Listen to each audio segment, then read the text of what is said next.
Yeah, good evening, children. Today we start chapter Input in Java Part 3. In this part, we start the topic swapping. What is the meaning of swapping? Swapping means interchange the values. Here is one example is giving. Write a program, enter two integers a and b. Interchange values stored in A and B. Print values of AB before and after interchange using suitable message. So first we start with class. Class name is interchange.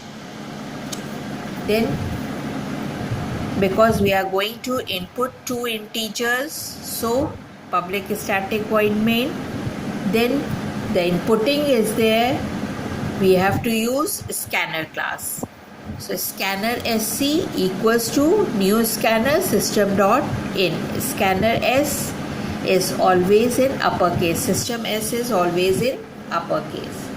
Then two integer we are going to input. Either you write it like int a comma b, or you write it int a int b. Here I am written int a equals to and pass the value sc dot next int I is in uppercase. Then next again int b equals to sc dot next int. So both the values of a and b are inputted and passed. Here system.out.println, this one is backslash n. What is the meaning of backslash n? Backslash n is for new line. When we are going to start the output, we start with new line, then it will be backslash n. It means that is the output should be on next line. Then system.out.println numbers before interchange. So numbers before interchange, suppose the A is going to input a number, that is, suppose the number is 5 and B number is 10. So when two numbers are there, so it will give you print interchange A is 5, then backslash T. What is the meaning of T? That is one tab. When we are going to press one time, one tab key, it will give you one space. Then B equals to B. The B value we are going to print it here. So A is 5 and B is 10. Two values are here. Then all of you say one different variable I have taken, that is int temp. What is the meaning of temp? Temp is a temporary variable. When we are going to use swapping, we have to take one variable that is all called temporary variable. Either you write it C or either you write it D, anything else as identifier, but it is a meaningful variable we are going to take it, so it will be temp. Temp means temporary variable. So how it is? Temp equals to A. The A value is 5. 5 is going to store in temp. So A is empty.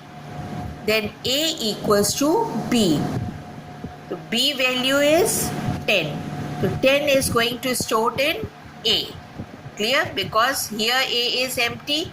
So if A equals to B, B value is 10. So 10 is stored in A. Then B equals to temp. What is the value in temp? Temp value is 5.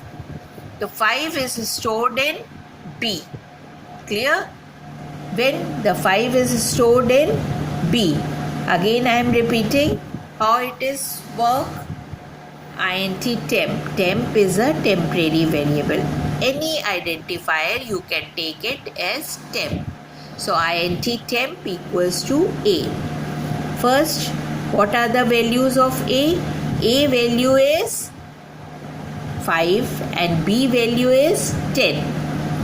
5 is stored in temporary variable. Then next line, B value is 10. So 10 is going to stored in A. So what is the value of A? A is 10.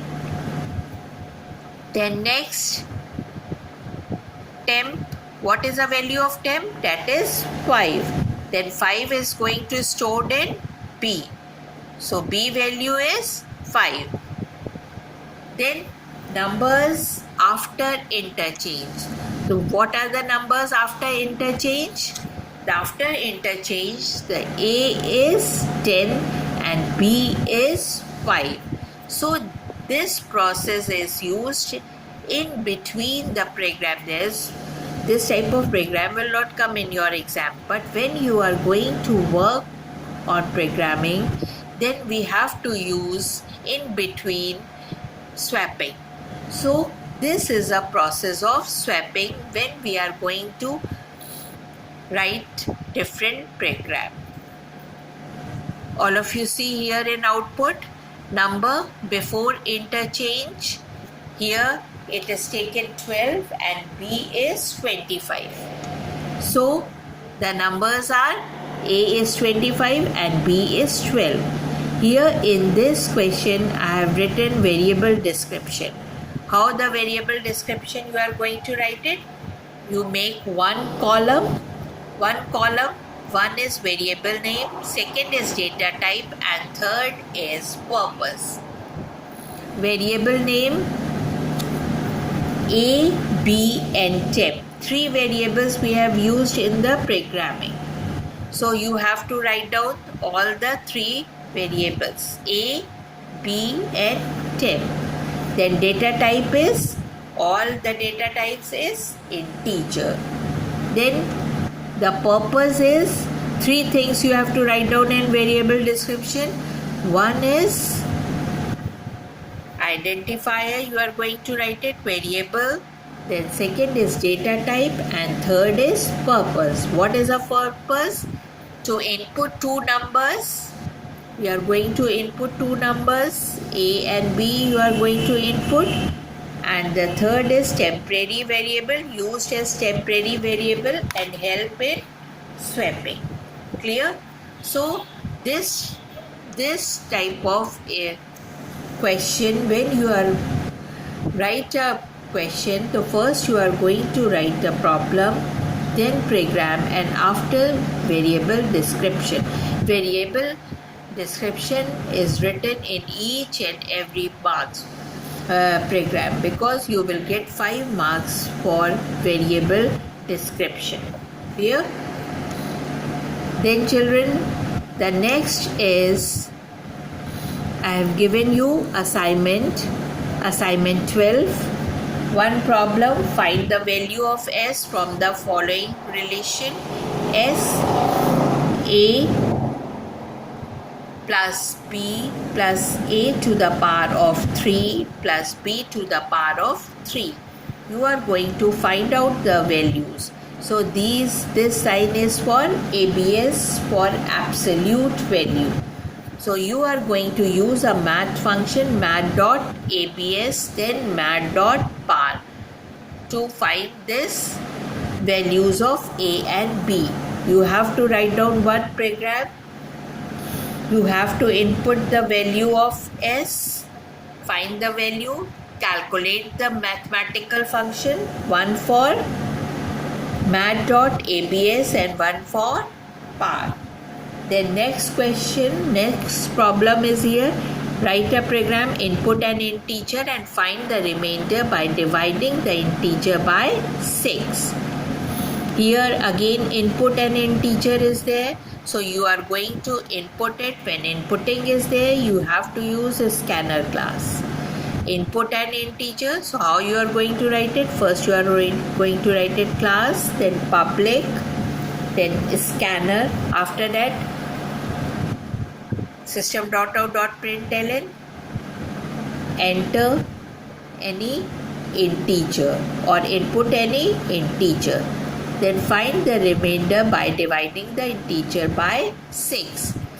Then next you are going to write this remainder. So you will write the module. Afterwards, print the numbers and remainder. Then you are going to print that number and remainder. So these problems are not, you are going to write it in your file. These questions are assignment 12 and these you will write it in your notebook. Clear? So these questions you are not going to write it in your programming file. Programming file questions I have written here the question number, or you are going to write it in program, that only you are going to write it. Here your midterm, most of the syllabus is completed. Your all the question and 12 assignment you will do it properly. Whatever chapters comes in your unit tests, that will also come in your midterm exam. Midterm syllabus, all of you know, that is giving in your videos all the syllabus. So these questions and all the programs you will do it in your assignment notebook or in your programming file. If you do it properly and calculate or done all the problem, then you will get the good marks in your midterm. So midterm, your syllabus is completed, that is up to input and your library function. Most of the questions come, that is, I have told you, it will divided into two parts, section A and section B. Section A, some questions are theoretical question and some questions for mathematical function, because you have done the mathematical function and expression also. So question number 3, that is on expression and mathematical function. Then section B, that is whole programming. 6 programs are there. 4 program you are going to write it. In that 4 program, whatever program you have done in assignment, whatever program I have given you for programming file, same type of question will come in your exam. Clear? Okay children, do it all the assignment and write it properly in your programming file, because your programming file must 50 marks are there in your programming file. So you will get all the marks in your file, and all other questions of related to file, then when we start the other final term chapters, then I will give you related questions of programming file that you are going to write it. But input in Java, whatever questions are there, that you have done in your file. Okay.